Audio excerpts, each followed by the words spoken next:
Hey beautiful souls, happy 2026 and welcome back to my channel. So last year, we talked about the year of the wood snake and how it was all about strategy, refinement, and internal contemplation and moving with careful intention. Well, buckle up because 2026 is about to be completely different.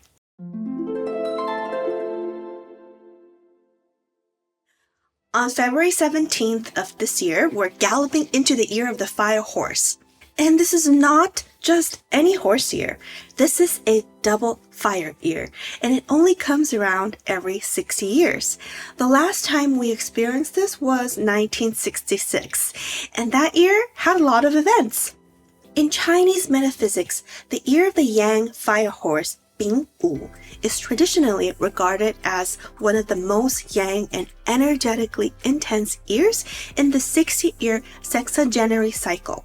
This is because fire is the most outward, active, and expressive of the 5 elements, WuXing, and in the fire horse year, fire appears in both the heavenly stem, Bǐng, yang fire, and the earthly branch, Wù, horse, which is also inherently fire. This double fire configuration amplifies qualities associated with that yang energy: visibility, momentum, action, acceleration, and transformation. While the greatest yang or most yang is a symbolic and qualitative description rather than a literal measurement, within the traditional framework, it denotes a year characterized by heightened activity, rapid change, and strong outward expression compared to most other stem branch combinations. Before we dive deeper, let's talk about what 2026 actually is from a Chinese metaphysical perspective.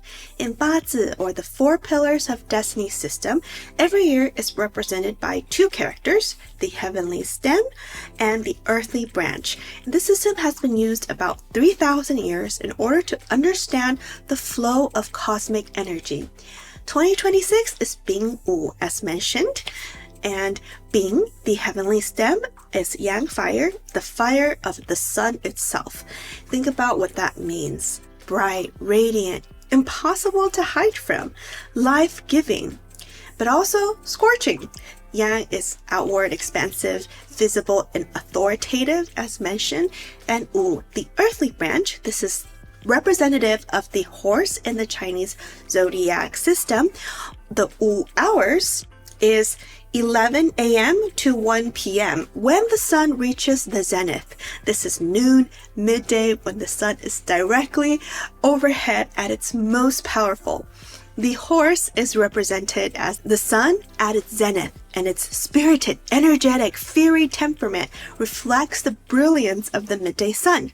The horse branch also contains hidden stems inside it, primarily the Ding fire, Ding火, which is a yin fire. Ding fire, in contrast, is that candlelight, starlight, the bonfire that draws people in. It is warm, intimate, loyal, and it's the fire that creates connection and community. It appears gentle, but still burns if you get too close. So while the Bǐng fire above is the blazing sun that illuminates everything, the Ding fire below is the warm hearth that people gather around. This creates a powerful dynamic, your outer expression being demanding visibility, boldness, and authority, while your inner fire, Ding, seeks authentic connection and loyalty. And 2026 seems to be all about that solar plexus. It's about shining brightly while staying true to yourself. So here's why 2026 is called Double Fire Year. We have that yang fire sitting on top of the fire branch, fire on fire. But what does this fire riding on fire configuration mean? In BaZi text, this is described as 火成火势, fire riding fire's momentum. This momentum makes 2026 more intense and dynamic within the 60-year cycle. So the yang fire, think of it as your external world, your actions, what is visible to others, and the public life and your ambitions, and Wu being your internal drive, your instincts, your passion, your authentic desires.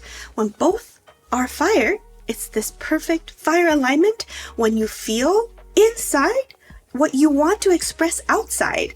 There's no more reason for pretending, for hiding, for playing small. Your inner truth will find its way to the surface, as there is no hiding from the noon sun. Now let's talk about what happens when you have this much fire energy dominating the year. I've previously introduced this, so I'll keep it brief. In Chinese metaphysics, everything is understood through the 5 elements, WuXing: wood, fire, earth, metal, and water. And these elements interact in either the generative and controlling cycle. In 2026, the fire is extremely strong. Passion, visibility, speed, and transformation will be amplified. Wood is being consumed. Your resources, planning, and strategy will get burned through really quickly. And at the same time, earth is being generated, since fire generates earth.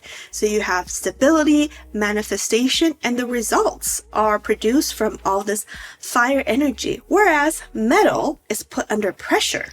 Structures, boundaries, and rigidity will be challenged. On the flip side, water is also more sparse, which has to do with rest, reflection, emotional depth, intuition. It might be harder to access at times. What this means practically, if your BaZi chart, which is based on your birth date, time, and birth gender, has strong wood or fire elements, you will be in your power zone. This year naturally supports you. Career growth, recognition, and forward momentum are favored. Strong water or metal elements, you'll need to find balance. The year's energy contradicts your natural element. So focus on grounding practices and rest, and don't fight the fire. Learn to balance it.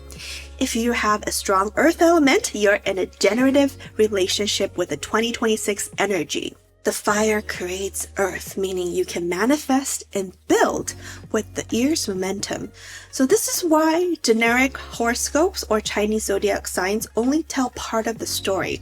Your experience of 2026 depends entirely on your 4-pillar, your BaZi. I am intentionally not giving you specific advice because your complete BaZi chart is unique to you, and generic advice could actually be misleading and not very helpful. Instead, if you're curious about your personal elemental makeup and how 2026 specifically affects you, here's how to find out for yourself. You'll need 3 pieces of information: your birthday, birth year, and gender assigned at birth. Ideally, your birth hour, if you know what it is. There are tons of free BaZi calculators online, similar to the astrology natal chart. Just search free BaZi calculator and you'll find several options. And I did that for myself just to demonstrate how I did it and whether this will work. So plug in your information. It will generate your 4 pillars chart showing your heavenly stems and earthly branches for your year, month, day, and hour of birth. And once you have your chart, this is where AI tools can be helpful. You can take that BaZi data, all those Chinese characters and elemental combinations, and paste them into your preferred AI tool and ask questions like, can you explain what this means? What's my day master?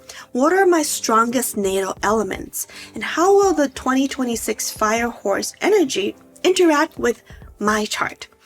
What AI is great at is deep research and synthesizing information that's already out there. It can pull on this data and give you a pretty decent overview, since think about this as 3,000 years of statistics. Of course, be wary that AI can make mistakes. So the key is AI helps to gather and synthesize the information for you, but the rest is up to you.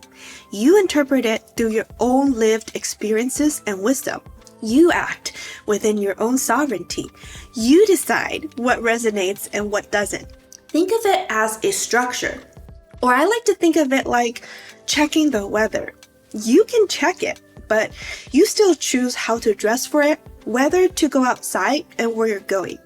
Similar to your natal chart in astrology, for a complete and truly custom and in-depth reading that accounts for all the nuances for your specific chart and life circumstances, it's best to consult an actual expert, a BaZi practitioner who can read the subtleties and offer personalized guidance. If this piques your interest, by all means, you can explore and study further. Personally and honestly, I don't put that much weight into this, but I find value in understanding the energetic currents at play, like checking the weather forecast. It's good to know if it's going to rain so you can prepare with an umbrella, but you're still going to live your life. You're not going to cancel everything, meeting your friends and not going to work just because Mercury is in retrograde or because it's not your elemental year this year. The power lies in awareness and applied wisdom.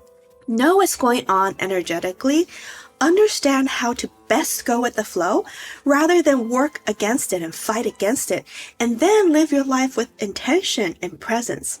Now that's the sweet spot. The last layer I will introduce is that we're currently in period 9, from 2024 to 2043, a 20-year period of the三元九运, which is a classical Chinese time cycle system used primarily in Xuan Kong Feng Shui and the flying star Feng Shui and Taoist cosmology, to describe how qi unfolds through history in predictable phases. It's divided into 3 grand cycles, 三元, so upper, middle, lower, 上中下, and each lasts a 60-year period for a total of 180 years. And it further divides each cycle into 9 periods of 20 years. Each period lasts 20 years, and period 9 is commonly or popularly referred to as 九紫离火, ruled by the Li Trigram, which signifies the ascendancy of the purple flame or the fire qi. This period, which is from 2024 to 2043, is about illumination and visibility. Nothing will remain hidden. Technology and innovation, unsurprisingly with AI and tech trends. This period is about awakening, creativity, and rise in conscious leadership. Let's hope. It's about beauty, creativity, and the arts, as well as the middle daughter archetype in the I Ching symbolism, or the rise of the middle-aged woman. So this is what the Li Gua looks like, the Li Trigram. Purple signifies nobility, authority, and power without force. On the positive side, the Li fire heightens emotional sensitivity, moral clarity, and discernment. But on the challenging side, it can cause overstimulation, anxiety, or burnout if the fire is ungrounded or excessive. Before you go with the middle daughter, middle-aged woman archetype, I did dig deeper to understand as it applies to me. Not only do I have an older sister, so I am the middle daughter, I'm also, going to that middle age. It's not meant to be literal, but in a sense it is. It also applies literally. But in the I Ching archetype, it has to do with maturity, expression, beauty, clarity, perception, emotional intelligence, and discernment. So think of, the middle child, very good at connecting people together, exercising emotional intelligence and tactics because they are often stuck in the middle. So 2026 isn't just a fire horse year, it's a fire horse year within a fire cycle. The fire energy is then compounding, and we're at the peak fire season within the fire 20-year period. This is why many people, astrologers, BaZi masters, are calling 2026 a year of massive disruption and rapid transformation. The cosmic conditions are creating a perfect storm for change. Let's switch gears into Japanese mythology. And this is the tale of Yaoya Oshichi, Koi no Hiza Zakura. Here are the historical facts about this woman. There was a real young woman known as Yaoya Oshichi, which literally means greengrocer Oshichi. Oshichi is her name.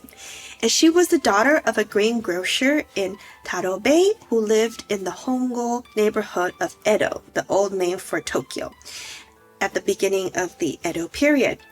She was executed in 1683 by burning for committing arson. The rest of the story is somewhat mythologized and fictionalized. So here's the story. In December 1682, during the Great Fire of the Tenna era, she and her family took refuge in a temple where she fell in love with a young temple page. When the fire disaster ended and life returned to normal, Oshichi was separated from her love. Desperate to see him again, she set her own house on fire in March of 1683, believing another disaster would allow her to return to the temple.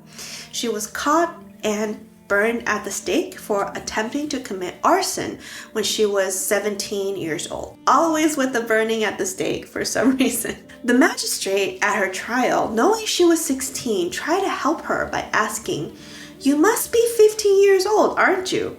At the time, boys and girls under 16 were not subject to the death penalty. The magistrate asked her firmly again, "You must be 15 years old, are you not?"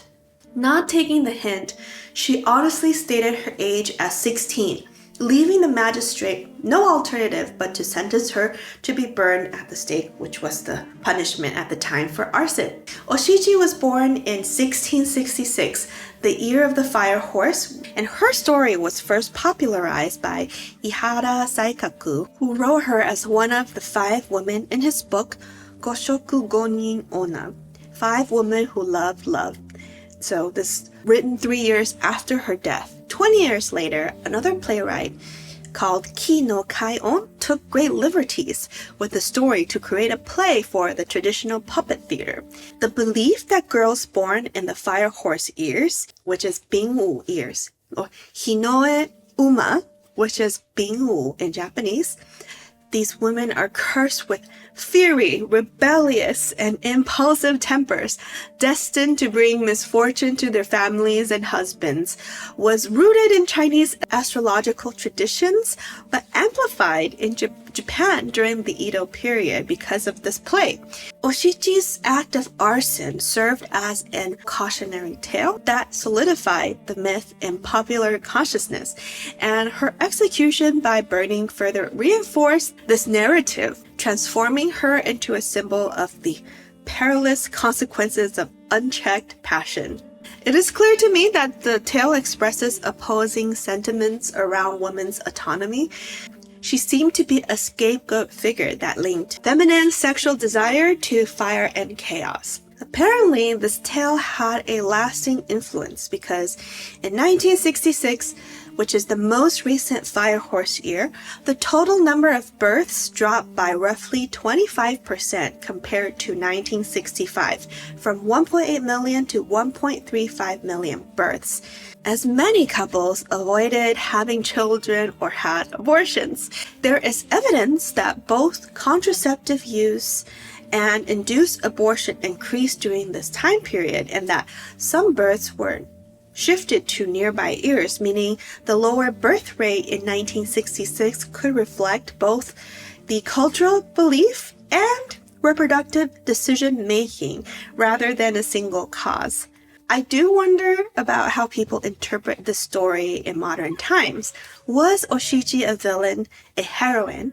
Since she was just a teenage girl who loved deeply, who was brutally honest, and she could have lied to save herself, and whose story was manipulated by patriarchal fear of female passion and agency. These puppet theater and theater adaptations dramatized and sensationalized her story with no disclaimer that much of it was fiction. The energy that scared people was power, female power.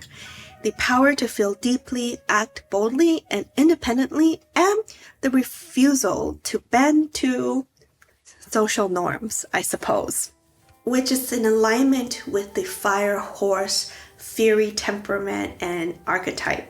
I thought it might be fun to also look at famous fire horse babies that are born in 1966. we have Halle Berry, Janet Jackson, Salma Hayek, Chris Rock, Mike Tyson, David Schwimmer, Gordon Ramsay, Sinead O'Connor, Patrick Dempsey, and Sidney Crawford. What do you think? Do you think these individuals embody the rebellious, fiery fire horse characteristics? Let me know in the comments. I can kind of see that. So outside of these births, let's talk about other major events in 1966, the last fire horse year. Remember some of the themes I mentioned earlier about the fire horse? Let's see how many of these themes 1966 covered. While Japan was collectively avoiding births, perhaps out of superstitious fear, or women are actually taking greater agency over their reproduction, both are in alignment with the fire horse energies, the world experiencing a massive wave of transformation, particularly around transparency, freedom, and the right to truth. On July 4th in 1966, President Lyndon B. Johnson signed the Freedom of Information Act into law. It gives the public the right to request access to records from any federal agency. It's often described as the law that keeps citizens in the know about their government. Fire not only destroys, but also illuminates. Also in America, the National Organization for Women, and the NOW, is founded, marking a key milestone in the U.S. feminist movement. The Black Panther Party was founded. Star Trek debuts on television. Outside of the U.S., Indira Gandhi became India's first female prime minister. The first soft landing on the moon happened with Soviet's Luna 9. Botswana and Lesotho gained independence from the British Empire. China's Cultural Revolution began, and the first color television transmission took place from Toronto, Canada. I do think we covered many themes of the fire horse energy year in these historical events with illumination, technology, creativity, massive political change, and the rise of feminist movement and civil rights, etc. The fire horse wasn't bringing bad luck per se. It was bringing a reckoning, a cosmic demand for honesty and visibility, demanding for the end of secrets kept by those in power. And now in 2026, I hope we're no longer afraid of passionate, powerful people, especially women. We're no longer criminalizing truth tellers or silencing those who burn too bright. Instead, we're living in an era that demands authenticity, that celebrates bold action, that calls for transparency. The fire horse karma is shifting us from suppression to expression, from fear to liberation. In the theatrical retellings of Oshichi's tale, she's shown as a bold young woman consumed by love who would set the world ablaze for what mattered to her. No, let's not set our houses on fire and commit arson. That's not the point. But consider her actions as a kind of activism and taking charge of your own destiny. Think about how in 2026, the ways you can take leadership and actively live your truth. In 2026, let's take it even further into personal transparency, into authentic expression, into the courage to be exactly who we are without apology. So yes, the superstition around the fire horse women was rooted in fear and perpetuated by patriarchy, perhaps, but the hidden message is that this energy is indeed powerful, that being fierce, strong-willed, and independent, this energy that was considered dangerous, perhaps the truth is we need people like that, who dares to speak the truth even when it's uncomfortable, who act on their convictions with passion and refuse to dim their light to make others comfortable. Set things ablaze, figuratively, shining a light when necessary to create change, and love deeply and live authentically. Consider 2026 is asking you to stop playing safe or small, and asking you to be fire itself, bright, undeniable, transformative, embodying your power fully and using it with wisdom. So here are some universal themes for everyone in 2026. Visibility and exposure. With Yang fire overhead, nothing stays hidden. The secrets will come to light and the truths will emerge. Your authentic self wants to be seen, and so this is the year to step into the light. The universe quite literally has no patience for hiding in 2026. Second theme is speed and momentum. The horse doesn't walk, it gallops, it leaps. So expect things to move fast. Decisions that would normally take months might happen in weeks. Opportunities will appear and disappear quickly, so you need to be ready to move when the moment arrives. We have passion over logic. Whether it's good or bad, this fire energy is emotional, intuitive, and instinctual. This year rewards those who trust their gut, their solar plexus, who follow their passion, who let their heart lead. Overthinking will slow you down, so feel first, then act. Transformation through fire. Fire doesn't just warm, it does transform. It turns wood into ash, metal into liquid, water into steam. Whatever isn't serving you will be burnt away, whether you're ready or not. The key is to release willingly rather than clinging to what's maybe already ash. Here are some practical ways to work with this fire energy.